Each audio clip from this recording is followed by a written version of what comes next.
It's recorded. All right. Let me go ahead and share this with you all. There you go. So this week for week 12, this is what's coming up for this week for your number survey due here in a few days, a couple days here. If you haven't gotten started working on it, you want to do that soon. So again, just as a heads up, your survey is in the actual assignment itself if you're wondering where that is at. So that's for this week. Coming up next week, this is for next Thursday.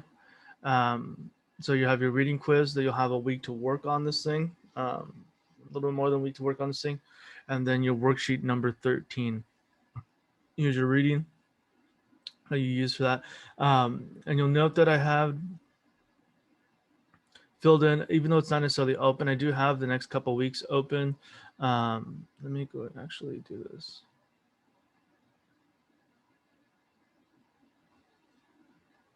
Okay. So the next couple weeks are already open. You'll notice the Deuteronomy survey is already due in a few weeks. But again, what I would rather have you guys focus on, again, going week by week, and even with the Deuteronomy survey being here, I need to clean it up a little bit. Most of these sections up here. But you'll see here, with it being due, that get started early and often. You'll notice that there isn't another additional worksheet due, so that's nothing to worry about there. But even with this section here, I'll go ahead and delete it here in a little bit. But that, again, you guys have a couple weeks to work on this as we're working through Deuteronomy, starting on Deuteronomy next week. So as you guys are continuing to work, and then after that, it slows down. This worksheet after the fact is going to be extra credit the last week. And as we prepare for the final, one of the things you'll notice is as we're working and leading up to the final, I'll start tapering some things down and offering some extra credit. So if you are seeing some holes in your grades, do take a look right now. And if there's any assignments that you're needing to turn back in, please get those in. That you do have a possibility to turn those things in. If you're liking where your grade is sitting at right now and you're comfortable, sweet. But if you're seeing it and you're getting a little nervous, a little anxious, do look at what you're needing to turn in and go ahead and turn it in. What I strongly recommend, if you can get by with missing a couple of worksheets, but will be extremely difficult to get beyond maybe like a B minus maybe, are the surveys and the quizzes. If you haven't done those, it's going to be very difficult to pass. Very difficult to pass without having, again, not doing those and not doing the quizzes. Or if you have a couple of quizzes missing and a couple of surveys missing, it's going to be very, very difficult. So again, if you're going to focus your time anywhere on catching up, focus on the surveys if they're missing and the quizzes if they're missing. If there's a specific quiz that you took and it says that it's closed, please let me know and I'd be more than happy to open it back up for you. And so that being said, if you are seeing holes in those two specific areas, then start the kind of start the late work there. We got a couple of questions here. Would you have a quiz 2 and 3 if we didn't do very well on it? Yes. Yeah. Just send me an email to remind me, because my memory will be wiped out by 10:05. So yeah, Sarah, just send me an email like right now, and then just remind me, and I'll have it in there, and I'll do it after class. You're welcome. Professor. Thank you. Of course. What's up? I just have a question about the number survey. Yeah, man. There's a section, and part of me feels like you might have gone over this like a couple classes ago, but there's a section in the survey that I noticed that we, or at least to my recollection, we weren't assigned for reading at all. It's like chapters, I don't know, 18 and 19. No, it's like 9 through I don't know. Hold on, let me go look really quick. Because it should have been, I think it was the 9 through 16 or something like that. Yes. Yeah, 9 through 16. What week was that assigned? A portion of it was assigned here, 16 and 17, but yeah, it doesn't go through it. For that section, if you leave that part blank, it's fine. Oh, okay, cool. Yeah, Yeah, because I did there wasn't 16. reading. Yeah, Yeah, because I did 16, but with the other ones, I was like, oh, is this just an accident? yeah. So if that chunk's missing, that's fine. Okay, cool. Just thought I'd ask. Yeah, no problem. Appreciate that.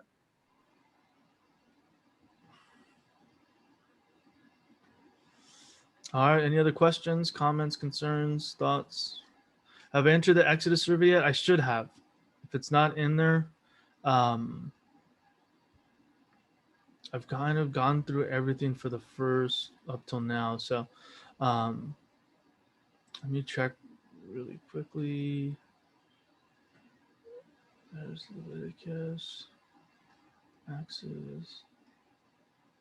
Oh, weird. Okay. All right. Well, I guess I'll be going through Exodus survey today, so you'll see an updated grade there, Megan, and everybody who turned in the Exodus survey. There's a good chunk of people that hadn't turned it in, so if you haven't done it yet, please do so. Again, that just it'll help boost or lower your grade. So, all right. Any other questions?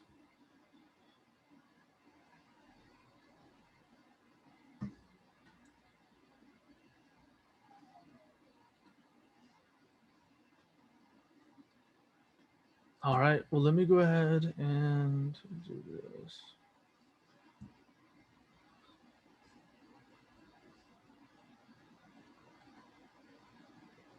All right. So last Thursday, what we had ended on was talking about these kind of rebellion narratives in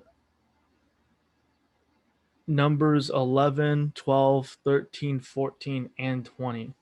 Um, we had ended talking about the nature of faith, how the two sides of the same coin, that one cannot believe without demonstrative trust, which we can call just outward obedience or demonstrated obedience. And that for Israel, it's not that they lack understanding, it's not that they don't know, it's not that they're without the kind of intellectual faculties to be able to process what's being told to them, but rather they just simply choose not to.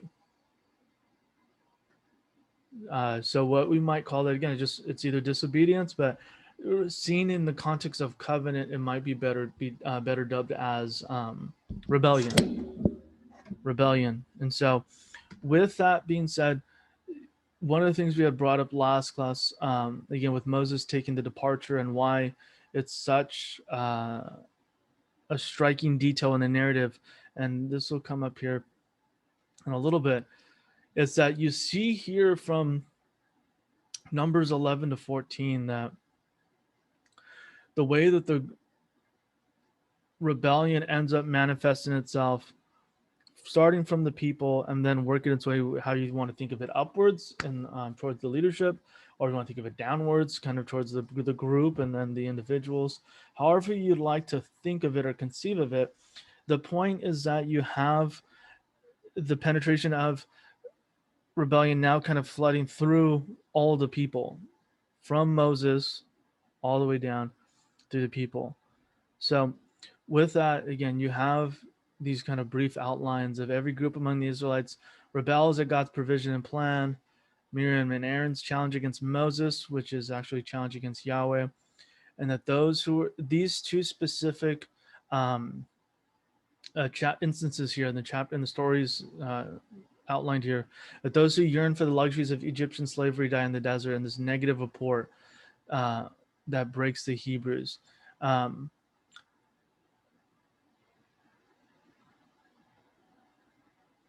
this is a question that's going to appear on your quiz for next week. What is the reason given for why the Hebrews wander for 40 years in the wilderness? And it's not just general rebellion or disobedience. That's part of it, but what kind of initiates the kind of disobedience?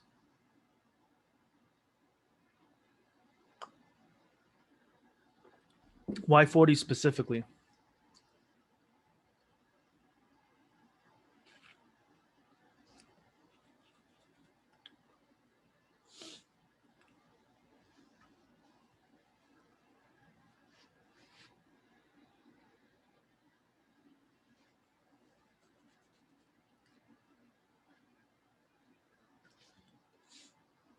And Does it have anything to do with Noah and the ark? That was 40 days and 40 nights. yeah, no, not necessarily. 40 is a big word across the 40 is a big number across the Bible, but that's not necessarily the reason. Could you repeat the question? Why do the Hebrews wander in the wilderness specifically for 40 years? Isn't it because like God has said, you will wander in the desert until all of the rebellious generation had died off, except for Joshua and Caleb because they were faithful. Yeah, that's one And of the only the next generation would inherit. Yeah, that's one of the resulting effects, but there's a specific reason why 40. Isn't 40 the number of a full generation? A whole generation, but then there's again in numbers there's a specific description, like a link between because you did this is why you get 40.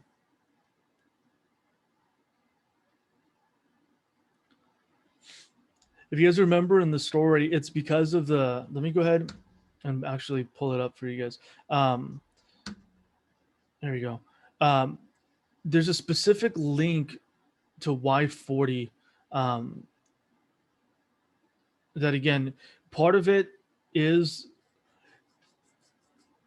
the link between the generations that are allowed to pass away before entering into the promised land. But then there's also a link specifically in the text to what had occurred right before the judgment of being kind of sentenced to the 40 years of wandering. And so let me pull it up for you guys just to see what it is in here.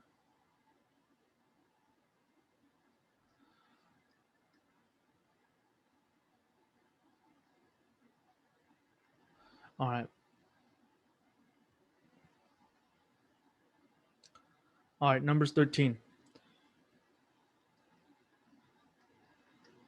Remember that Moses sends out spies into the promised land. So at the end of the 40 days, they returned from spying out the land. They came to Moses and Aaron, to all the congregation of the Israelites in the wilderness of Paran at Kadesh. They brought back word to them and all the congregation and showed them the fruit of the land. And they told them, we came to the land which you sent us, flows with milk and honey, and this is its fruit. Yet the people who live in the land are strong, and the towns are fortified and very large. And besides, we saw the descendants of Anak there. The Amalekites live in the land of the Negev. Hittites, Jebusites, all the Amorites live in the hill country, and the Canaanites live by the sea and along the Jordan. So again, there's a presence of a lot of very scary people that live there, specifically prepared for war. But Caleb quieted the people before Moses and said, let us go up at once and occupy it, for we're able to overcome it. And the men who had gone up with him said, we are not able to go up against this people, for they are stronger than we.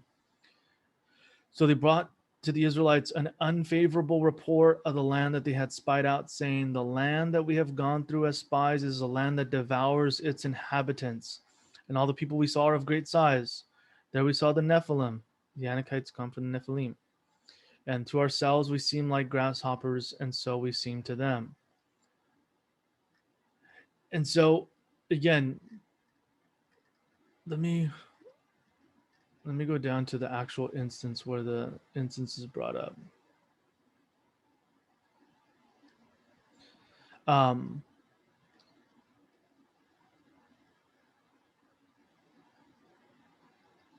It's right here. Do not rebel against the Lord, and do not fear for the people of the land, for they are no more than bread for us. Their protection is removed from them. The Lord is with us. Do not fear them. But the whole congregation threatened to stone them. This is Joshua and Caleb. Then the glory of the Lord appeared at the tent of the meeting, and the Lord said to Moses, how long will this people despise me? How long will they refuse to believe in me in spite of all the signs that I have done among them? I will strike them with pestilence and disinherit them, and I will make of you a greater nation and mightier than they. So Moses and Yahweh end up making a deal, and what ends up happening is that the people suffer the punishment of wandering for every day they brought back a negative report that ends up leading to the disobedience. These negative reports about the land that end up terrifying the people. And again, it's not so much that, yeah, there's a few people in there. Yeah, there's grapes, there's fruits there. The land's great, flowing with milk and honey. That, and what that means is not so much the fact that they have dairy farms and beehives everywhere, as much as it means that this land is abundant and fruitful. But also, again, inhabited by specific populations. And it's, again, it's the importing of both fear that comes along with the sights that they had seen, and then what that then leads the people to do, which is to rebel or disobey. And so, again, if you want to think of it this way, it's a year for every day they brought back a negative report. A year for every day that they brought back a negative report that led to disobedience or rebellion. That led to disobedience or rebellion.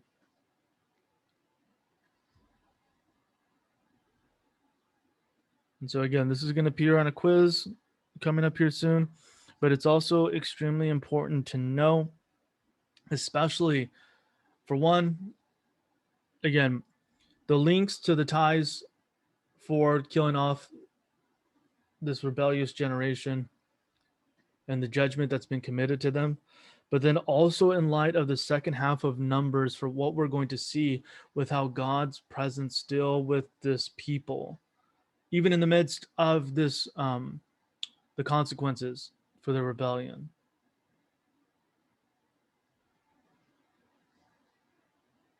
So again, we kind of need to commit that to memory, write it down, get it tattooed on our necks, do something to, again, to get this in us in order to be able to have the story build from one another, because we're going to need this section specifically, this 40 years or 40 days of negative reports that cause rebellion, that then provides a contrast for what's happening in the second part of Numbers, which we'll talk about today. So the Numbers 15 to 21, the kind of unbelief that, again, is not just demonstrated and not being able to grasp what they're being told, but rather kind of swerving from Yahweh's path, that what Yahweh would have them to travel. And I had talked about in Leviticus that there's a few different images and words used in Hebrew for sinning or to sin, and one of those is being swerving from Yahweh's good path. And quite literally what Israel does and desire, or at least desires to do, is to get away from Yahweh's path, in that in not desiring to want to go to the promised land, instead wanting to turn back to Egypt,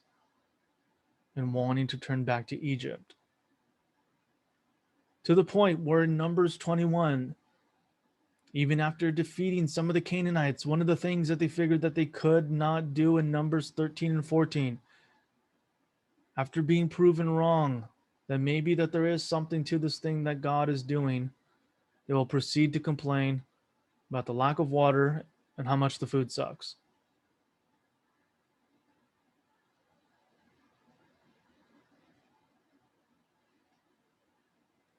And so you see there at the end of verse 9 that there is no food, and we detest this miserable food. Partita translation, nothing's out here and the food sucks.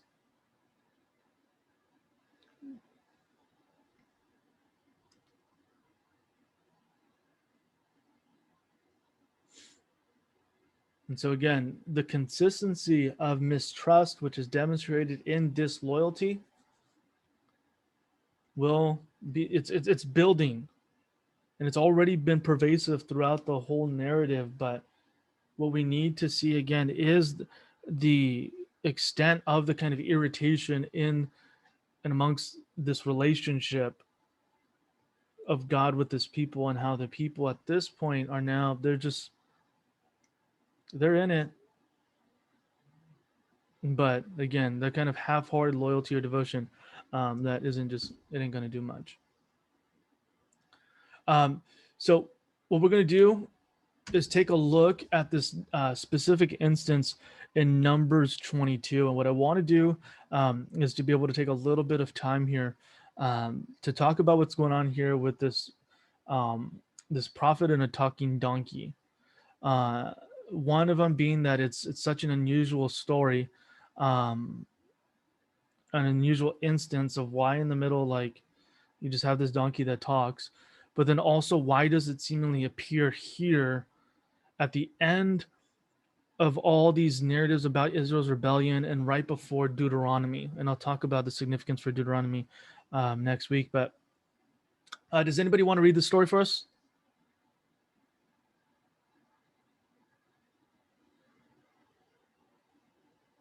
Anyone want to read the story for us? Sure, I will. Go for it. The Israelites set out and camped in the plains of Moab across the Jordan from Jericho. Now Balak, son of Zippor, saw all that Israel had done to the Amorites. Moab was in great dread of the people because they were so numerous. Moab was overcome with fear of the people of Israel. And Moab said to the elders of Midian, "This horde will now lick up all that is around us, as an ox licks up the grass of the field." Now Balak, son of Zippor, was king of Moab at the time. He sent messengers to Balaam, son of Beor at Pethor, which is on the Euphrates, in the land of Ammon, to summon him, saying, "A people has come out of Egypt. They have spread over the face of the earth. They have settled next to me. Come now, curse this people for me, since they are stronger than I. Perhaps I shall be able to defeat them and drive them from the land. For I know that whomever you bless is blessed, and whomever you curse is cursed." Sweet. Thank you, Maddie. Excellent. Excellent. So here we have in the story, we're introduced to a couple of characters in a specific situation that is occurring that is seen as a problem. One of them, you have Balak, here described as the son of Zippor, who we might call it might be a little bit of a little anachronistic to call him the king, but he's the chief of Moab.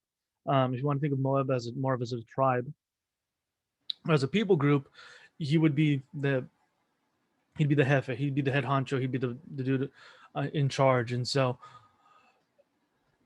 Balak, as being the head of the tribe, goes and essentially tries to employ Balaam, who is himself either can be seen as a kind of seer, person who sees into the future, or a person, or as a prophet, again, one who speaks either for God or more generally one who serves as a mediator between the kind of divine realm and obviously humans. And so Balaam, who sets himself up as this kind of prophet for hire, is approached by Balak for the purposes of cursing Israel. And again, this is probably more something kind of like an incantation or attempting to use magic to thwart the Israelites in proceeding with their takeover in the land. And so what ends up happening here, and this is going to set up the scene for what's happening. You have this opposition to Israel that is not only political, but also spiritual. Again, you have this opposition to Israel that's not just militaristic and political, but then also spiritual. So again, this kind of opposition set against Israel. So you would think that after rebellion, that God would hand them over to judgment. They've rebelled, they've sinned, they're wandering in the wilderness, just set to die. Okay, well, obviously it would make sense at this instance, again, for God to not necessarily assume responsibility and just to allow the circumstances of the rebellion to take over. But what we have here in these series of poems is how God's blessing is still upon Israel, even in light of her rebellion. How God's blessing is still upon Israel, even, I would say, even despite their rebellion.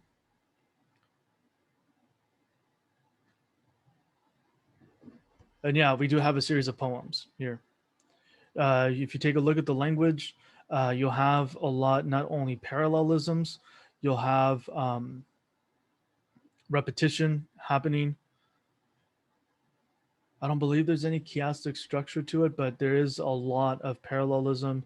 There is repetition on themes. There are word plays happening in Hebrew that are attempting to highlight the nature of God's commitment to Israel. And I'll talk about that here in a couple minutes. And so you have Balak, who builds these altars. and sacrifices a bull and a ram on each altar as a way to appease the god, or a way to bribe them to act according to your own will. But specifically on the appeasement front, who else is appeased by sacrifices?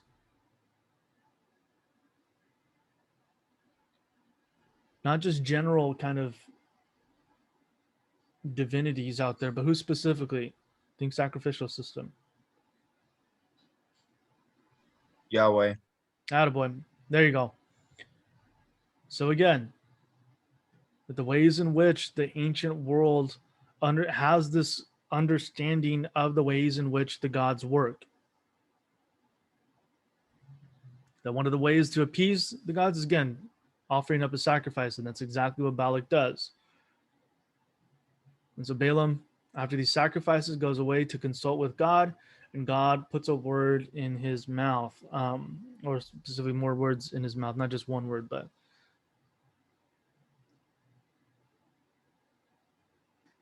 you have this outsider to Israel that God uses, that even in the face of opposition, that has these poems, these declarations about how God is still committed to Israel even after their rebellion. How God is still committed to Israel even after their rebellion. And part of the difficulty with these specific stories, one is the repetition, and it gets to be kind of like, okay, we get the point, but the placement of it within the narrative that kind of doesn't make sense on its own unless we see it preceding what's going on in Deuteronomy. That these stories seem to be just kind of on their own. But again, seen against the context of what's just occurred in 11 to 14, and then again in Numbers 20, where the people are rebelling. Moses he's already gone his own way. Aaron and Miriam, they already had enough. But yet, right after those scenes, Yahweh puts words in the mouth of a foreigner, declaring the blessing and declaring what God is still committed himself to with and over Israel.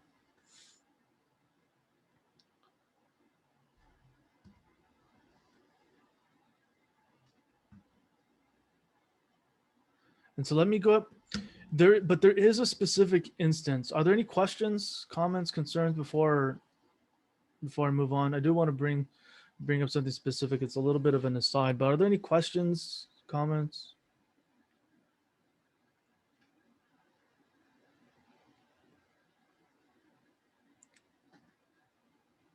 Wait, what happened again after Balak sacrificed? Balaam goes to meet with Yahweh, and it's an interesting little. We don't know how Balaam knows Yahweh, but there is some fairly friendly conversation between the two up until chapter 23, when Yahweh gets upset at Balaam. Oh, okay. I thought there was something else. I must have just been confused. Yeah, now you're gonna.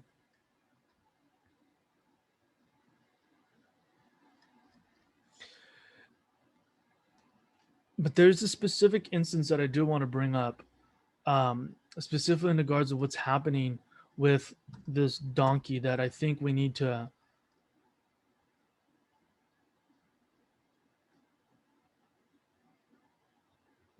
talk about specifically, especially because, again, set within the context, it provides a powerful image of God's continuing faithfulness specifically to Israel in light of her rebellion. And so here in Numbers, it should be Numbers 22. Okay. So Numbers 22, that you have the specific instance of Balaam going over and going down with Balak and to join him and overlooking Israel's camp and what they're going to be setting up to do. And God, who tells Balaam to go, And then God gets upset. I don't know what to do with that. Quite frankly, in my best estimation and from the research I've done, it's kind of just showing some of the seams there and piecing together these stories to make it one cohesive whole, or tied to money. Not really quite sure. And that being said, so here in verse 22, let me go ahead and zoom in a little bit. There you go. Here in verse 22, you have God's anger was kindled because he was going, this he being Balaam, and the angel of the Lord took his stand in the road as his adversary. A little bit of an aside, this word adversary here is Hebrew for Satan.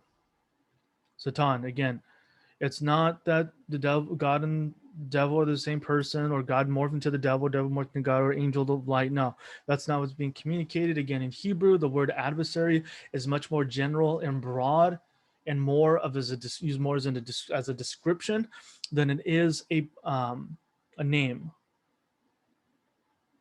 And so again, the Yahweh serves as this kind of adversary or opponent to Balaam. Then now, as he was riding, he is Balaam riding on his donkey, and his two servants were with him. The donkey saw the angel of the Lord standing in the road with a drawn sword in his hand. So the donkey turned off the road and went into the field. And Balaam struck the donkey to turn it back onto the road. Then the angel of the Lord stood in a narrow path between the vineyards with a wall on either side. When the donkey saw the angel of the Lord, it scraped against the wall and scraped Balaam's foot against the wall. So he struck it again. Then the angel of the Lord went ahead and stood in a narrow place where there was no way to turn either to the right or to the left. When the donkey saw the angel of the Lord, it lay down under Balaam, and Balaam's anger was kindled, and he struck the donkey with his staff. Then the Lord opened the mouth of the donkey, and it said to Balaam, "What have I done to you that you have struck me these 3 times?" And Balaam said to the donkey, "Because you've made me a fool, you made a fool of me. You made me look like a fool last night. I wish I had the sword in my hand, and I would kill you right now." But the donkey said to Balaam, "I am not your donkey. Am I not your donkey, which you have ridden all your life to this day? Have I been in the habit of treating you this way?" And he said, "No." Then the Lord opened the eyes of Balaam, the seer gets his eyes opened up before the donkey. So again, that's one of the things we need to know. And he saw the angel of the Lord standing in the road, and his sword and his drawn sword in his hand, and he bowed down, falling on his face. The angel of the Lord said to him, "Why you struck your donkey these 3 times? I've come out as an adversary because your way is perverse before me.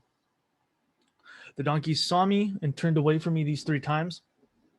If it had not turned away from me, surely just now I would have killed you and let it live." Then Balaam said to the angel of the Lord, "I have sinned, for I did not know that you were standing in the road to oppose me.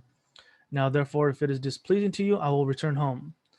Then the angel of the Lord said to Balaam, "Go with the men, but only speak only what I tell you to speak." So Balaam went on with the officials of Balak.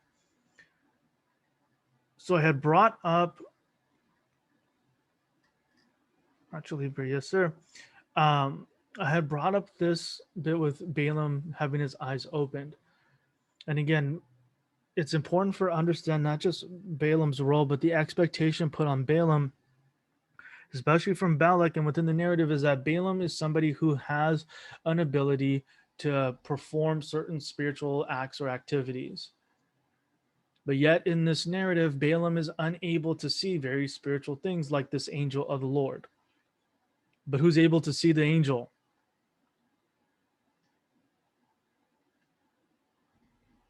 Not a trick question. It's obvious.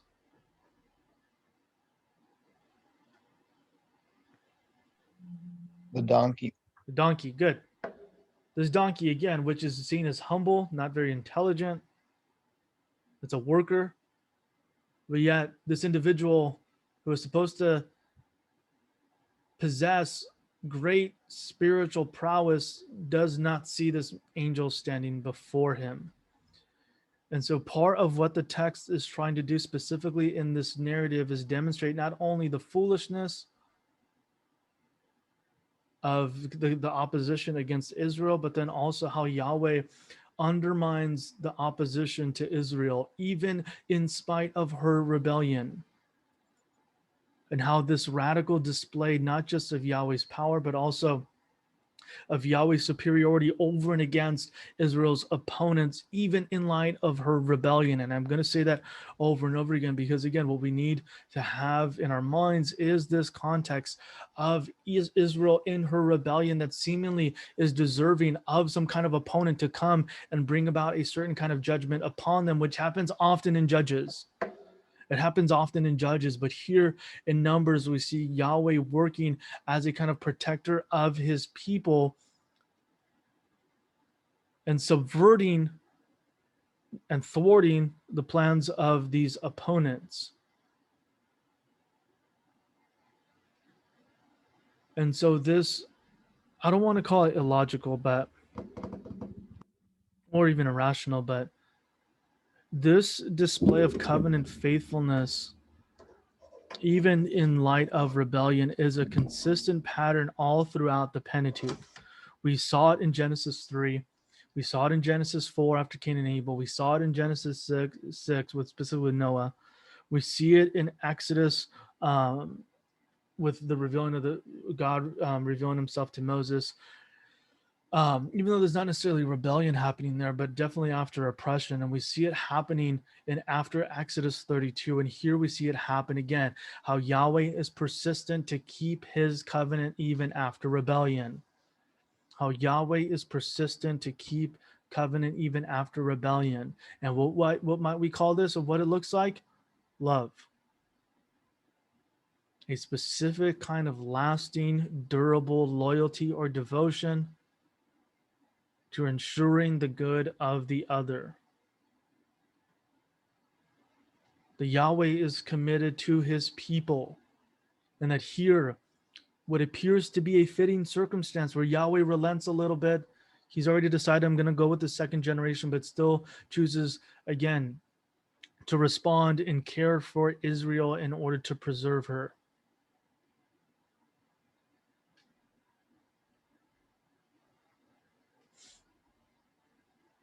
And so again, the Yahweh's care for his people even after rebellion is the big part of what's being communicated here. And if you get nothing else from this morning or even this week, I'll say that's what we need to have in our minds. Yahweh's care for his people even after rebellion.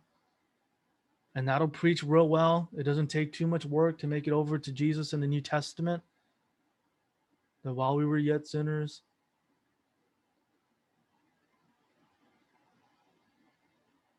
but here again, to see how God's coming to the aid, to the defense of Israel, even after rebellion.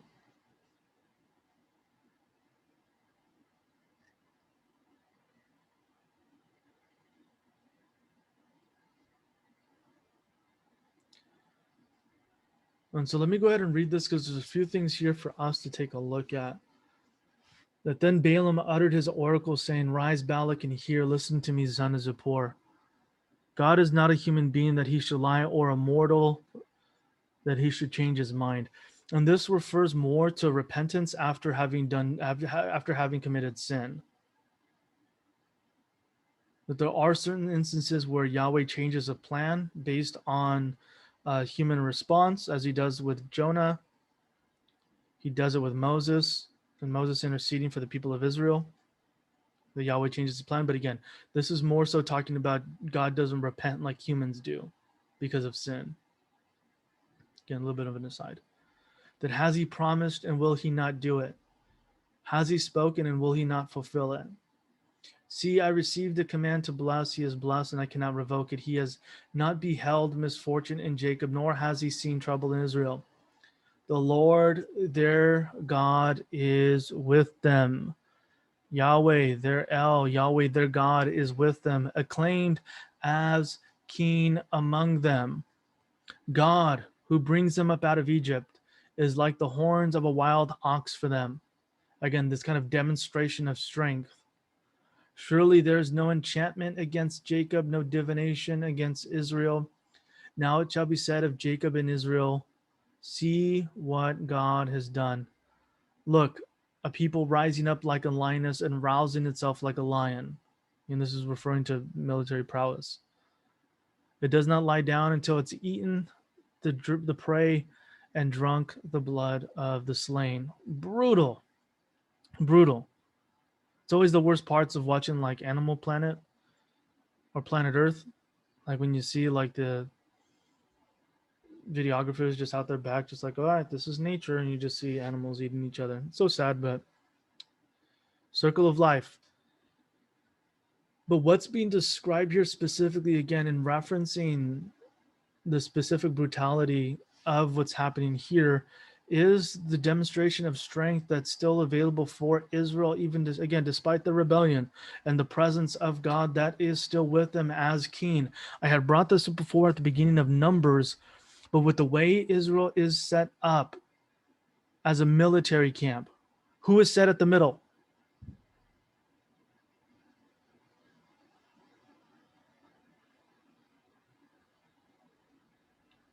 Who is set up in the middle of Israel's camp?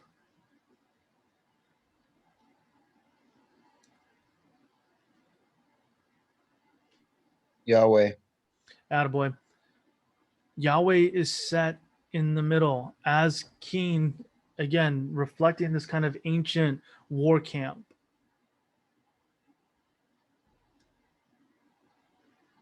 And so, again, the recognition that even in spite of rebellion, the Yahweh is still in the midst of this people is referred to again and again and again by Balaam.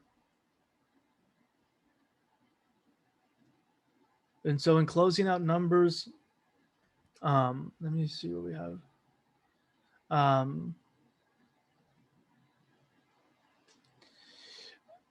We'll go ahead and end here. In closing out this section in Numbers, you have these four oracles that have this progression around metaphors and these images, and especially around the topic of kingship, both human and divine, which will set up the scene for the ways in which Israel understands their monarchy, or at least was intended to understand. And you guys will remember, if you took me or if you took anybody else for Biblit, that the king always served as a kind of under ruler, or one who ruled alongside or under Yahweh's rule. The Yahweh is the king, he's the boss, and the king was almost like a manager or supervisor. Like he wasn't the one in charge, but was meant to lead the people in covenant faithfulness and steering people back to Yahweh being king and ruler. And so again, you have this kind of groundwork being laid for what will then transpire later on when you guys take Kings and Prophets. But here again, that the imagery of God being king doesn't get invented later on. It's already set here within the text. This other image that we have, we have God and his people as a father with his children, husband and a wife, but then we have a king with his subjects as well. And these images start to make the relationship between God and Israel more robust. And that for our understanding of why do I keep saying something like rebellion, this is why. Because of this covenantal relationship that God shares with his people that is it's multivalent, that it has dynamic range to it, and that's not just one thing. And so these multiple images do come into play here in Numbers. And especially strong is this imagery of kingship.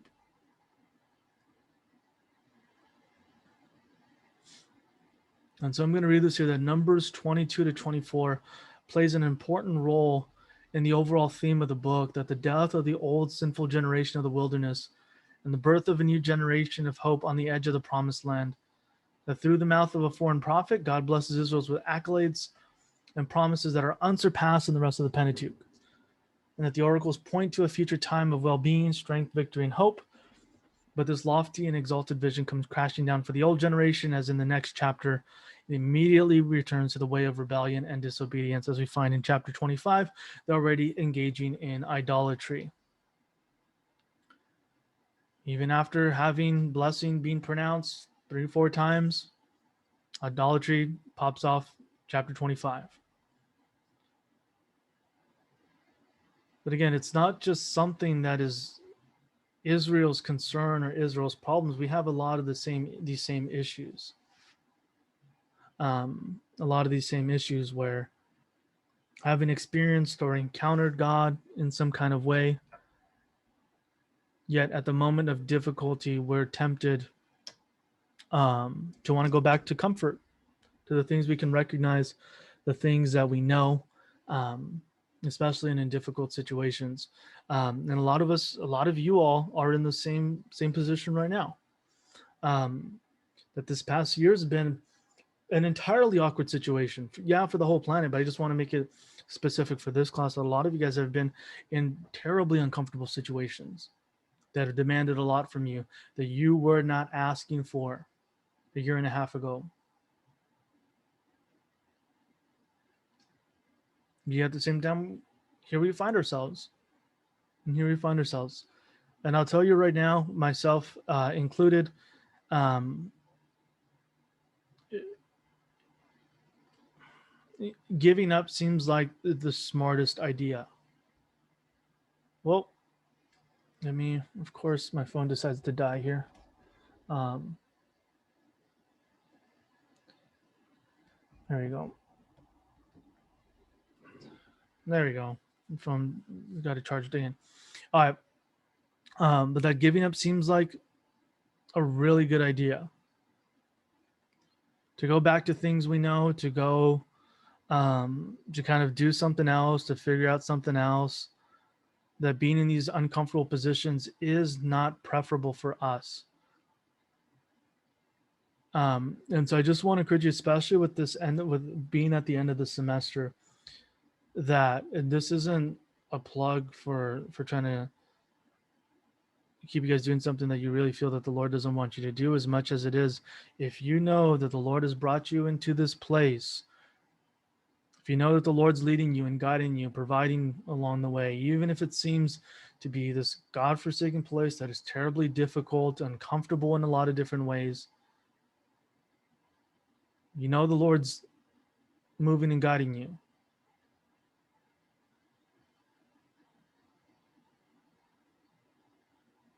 Then we, as difficult as it is, we got to keep going.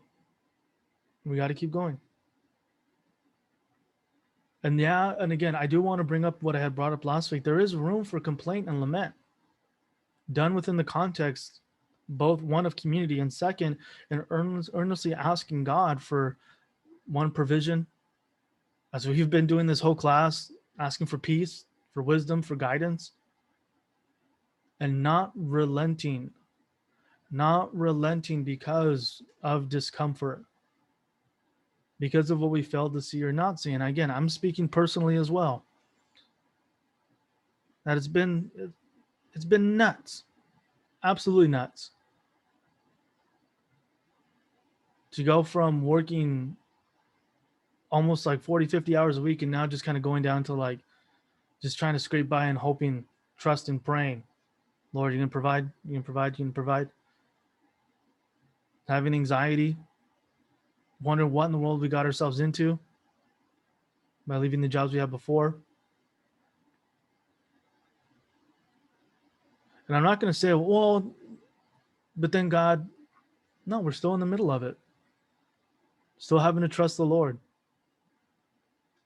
And from what I'm being told by people much wiser and much more experienced than I, that's a really good place to be.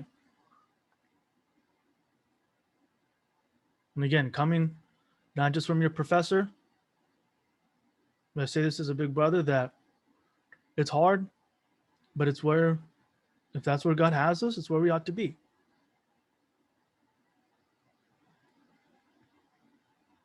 And that the worst place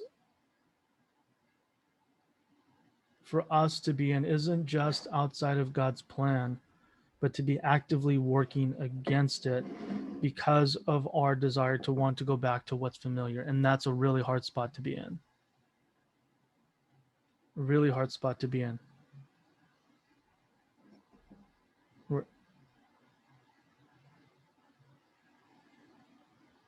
And so again, this part of it's, a lot of this is speaking from experience, but some of this is also allowing ourselves to be informed by the text. Let me jump over to this. Yeah, we have a few minutes. Let me jump over to this here. 1 Corinthians 10.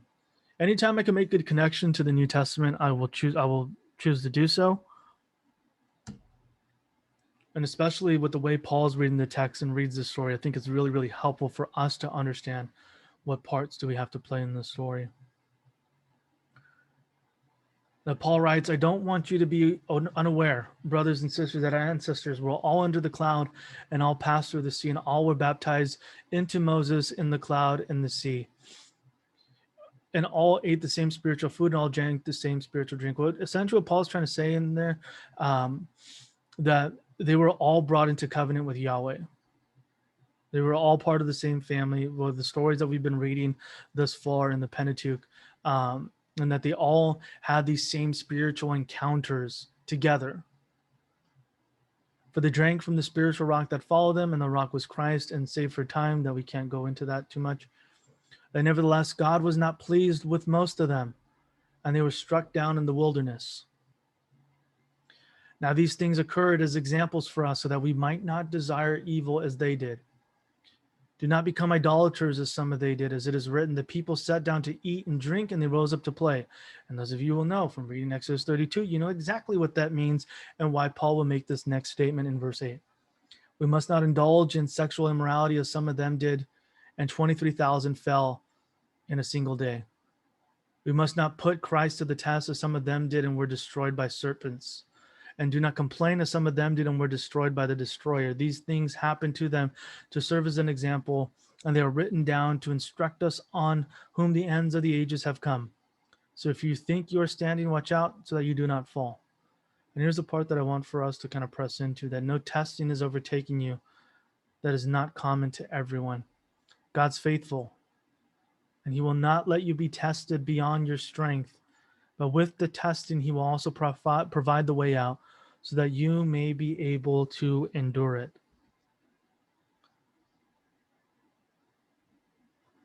That these things that are being included in these texts that are meant to serve as reminders to us that we're not just reminded of the stories of triumph, of how people just went around conquering absolutely everything and never did anything wrong, but that we also have these stories of grave failure. And that these stories are written down that we might learn. Might. Emphasis on the might. It's not guaranteed whether or not we will learn. And again, given the context, that there is a kind of wisdom that comes with being loyal, being devoted.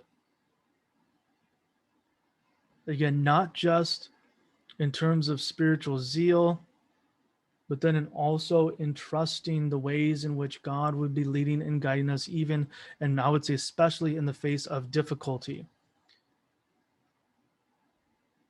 And I brought this up before and to bring it up again, but especially with these wilderness narratives, and this will come up in your quiz, but the wilderness represents two things: a place of testing and also a place where God is present with his people. That the wilderness represents two things: a place where God is with his people and a place of testing. Whatever order you want to say that in, it's fine. But those things we need to keep in our minds. Again, especially as you read through Kings and Prophets, and especially with Jesus in the wilderness, going to be tested, that this concept of testing comes up here again in verse 13.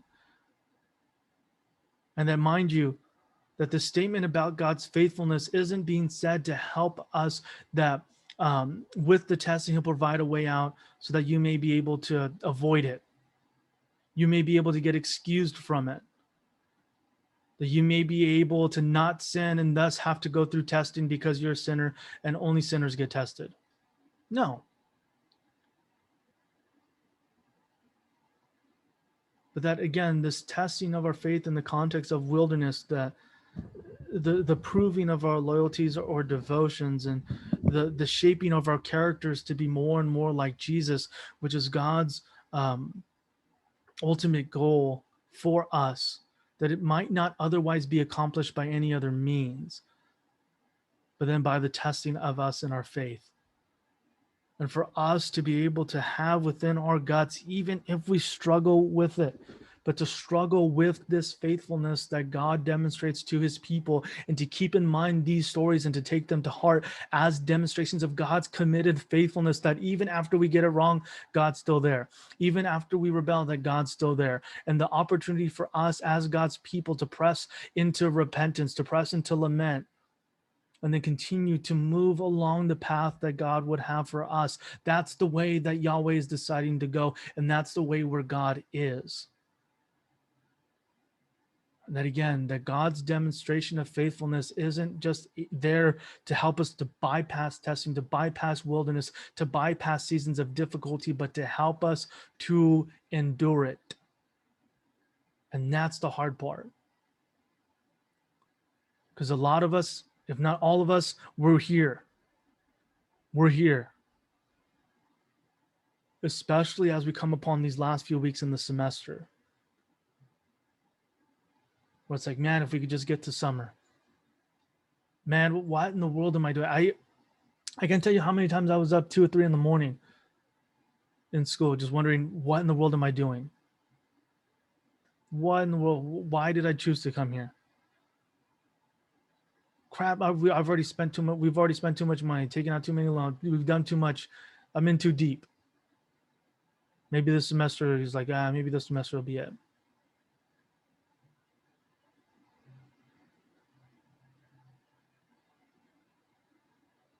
But ultimately falling back on, well, I know God's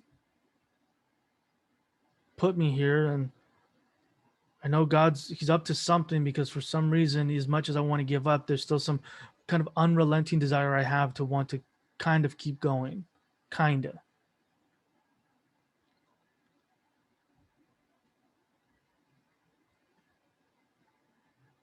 And so again, from these narratives, to be able to see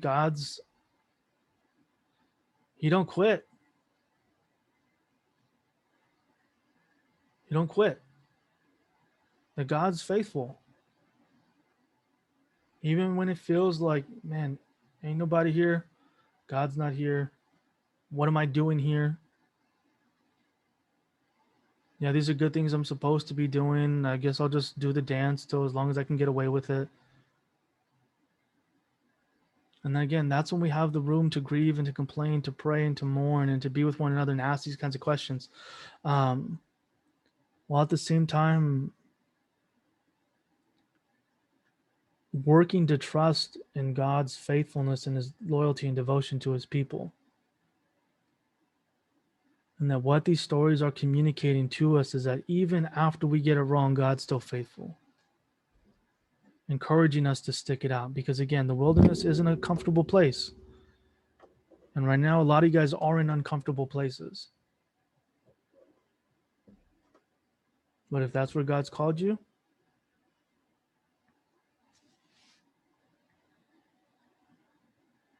there's something to be said about the wisdom it is to even be in that place, even if it's uncomfortable. And I know for a lot of you guys, coming to the school is uncomfortable.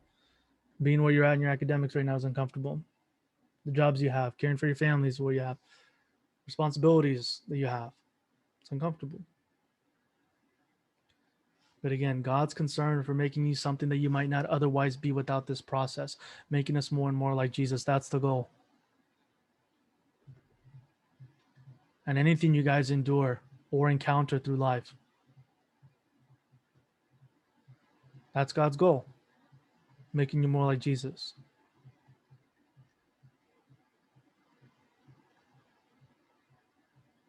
And so, are there any thoughts, questions, comments?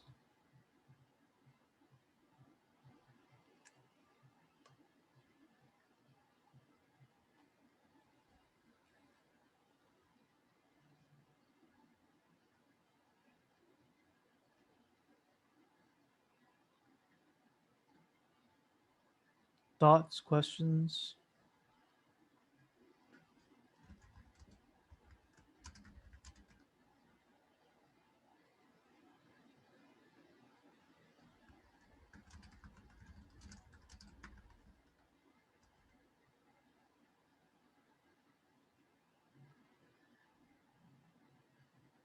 Nothing except thanks for saying that. Of course, man. Yeah, you're saying I've been through the grind.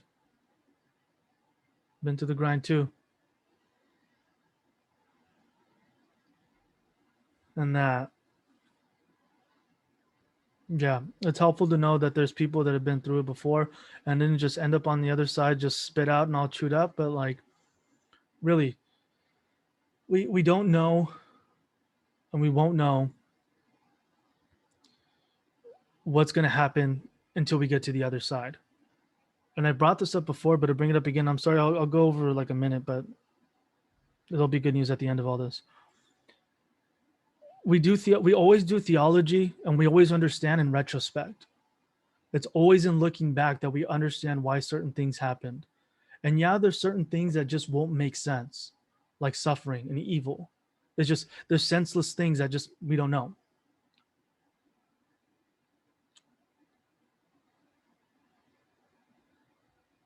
But that when we allow ourselves to go through the processes, then we understand in retrospect why the things we needed to go through that produce the kind of character that God is desiring to be built within us, that goes beyond just the job, the momentary job that you have, the vocation that you're going into, that it's a lot bigger than just, again, what you're doing in church, but what you're doing, what God's wanting to do with your entire life in shaping who you are as a person that isn't just able to withstand difficult situations, that ultimately looks like, sounds like, is more like Jesus. And a lot of that happens through difficulty, which sucks. But so much of it is growing pains. And I really wish that I could say that what God has promised for every one of you is multi-million-dollar deals that are going to carry you throughout your life, retire by 35, live the rest of your life on a yacht out in the Mediterranean. But again, that'd be great. That's what I want to do. But at the same time, knowing that the reality of life and so much of what is needed isn't just a lot of people that know a lot of great things, but people that are shaped and formed by these kinds of circumstances, a lot of what you guys are going through. And it's not easy. It's definitely not easy. And that you will have gone through this situation, the way it's shaping you, not just a stronger person, but a deeper person. And as much as that sucks, there's something to be said about the depth that is being shaped and created in you that would not be created any other way through these specific experiences. And so I just want to encourage you guys that, yeah, with the end of the semester going on, keep on keeping on, reach out for help when you need it. At least I hope your professors are not in any position to be like, nope, figure it out. But it's part of what is needed is community. And so, that being said, office hours today, 2 to 4, if you guys are needing anything. So I figured that it's probably a good time to kind of take a study day, if you guys know what I mean, on Thursday. We're ahead in lecture, actually. So, and to kind of keep ourselves on track, that Thursday, I encourage you all to spend that time instead of class time to study. If you're needing some time to rest, do so. If you need some time to spend with the Lord, take 8:55 to 10:10 to do so. Breakfast with a family member, call your grandma, grandpa. Take that time to engage and to do that stuff. So just as a heads up, it's not that we're not having class on Thursday. It's that you guys are spending intentional time either devoted to studying, research, whatever you need to do for other classes, or intentional time with just to be a human and stuff. So that being said, I mean, the simple version is we're not having class Thursday. But again, it's beyond just that. I want to encourage you guys to, again, the fancy way to call it is just research day. that you guys are taking time to work on things. But the other thing is, again, if there is something that you need to tend to, I would strongly encourage you to do so. Calling a family member, calling a friend, taking some time, just have some time just to hang out, be a human, reconnect. So if you guys need anything, I'm available. I'll still have office hours that day, 2 to 4. So it's nothing bad. But yeah, if you guys have any questions, I have a question. what's up, Josh? Where do we find the study guide for the final? I'm still piecing it together, Okay. but I will have it up on week 15, and I'll let you guys know when it's posted. All right. Well, if you guys have any questions, comments, concerns,